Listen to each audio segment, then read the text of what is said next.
మనము ప్రతి పైరు మనం పండించే ప్రతి పంటని పశుగ్రాసంగా వాడలేము. అది కూడా తెలుసుకోవాలి మనం. మిరప వేస్తాం, తింటాయా? మనం చేస్తున్న దౌర్భాగ్యం ఏంటి? మిరప పండిన తర్వాత దాన్ని మొత్తం అంతా పొడిగా చేసేసి ఎండిన తర్వాత పొడిగా చేసి భూమిలో కలపండి, అది ఎంత ఉపయోగపడుతుంది? అది చేయం. మొత్తం కుప్పేసి అగ్గిపెట్టేస్తాం.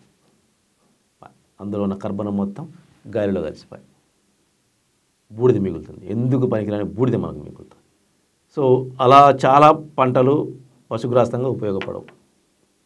ఆ రకం కూడా నష్టం. అందులో కూడా ఎన్నో కాండంలో ఉంటుంది ఆ పోషక విలువలు, పక్క కొమ్మలో ఉంటాయి, ఆకుల్లో ఉంటాయి, అన్నిట్లోనూ ఉంటాయి కదా పోషక విలువలు అనేటివి. వీటిని మనం తగలెట్టేస్తాం. సో ఎన్నో రకాలుగా భూమి నుంచి పోషక పదార్థాలు బయటికి వెళ్ళిపోతున్నాయి. వాటిని తిరిగి నువ్వు ప్రవేశపెట్టకపోతే కేవలం పశువుల ఎరువుతోనే ఇది సాధ్యం కాదు. అన్నీ ఉండవు పశువుల ఎరువులో. చాలా మైక్రో లెవెల్లో ఉంటాయి న్యూట్రియంట్స్ పశువుల ఎరువులో. చాలామంది ఏమంటారంటే ఈ పశువుల ఎరువు వేయడం వల్ల సూక్ష్మజీవులు అవన్నీ వృద్ధి చెంది అవే సృష్టించేస్తాయి న్యూట్రియంట్స్ని అని అంటారు. తప్పు.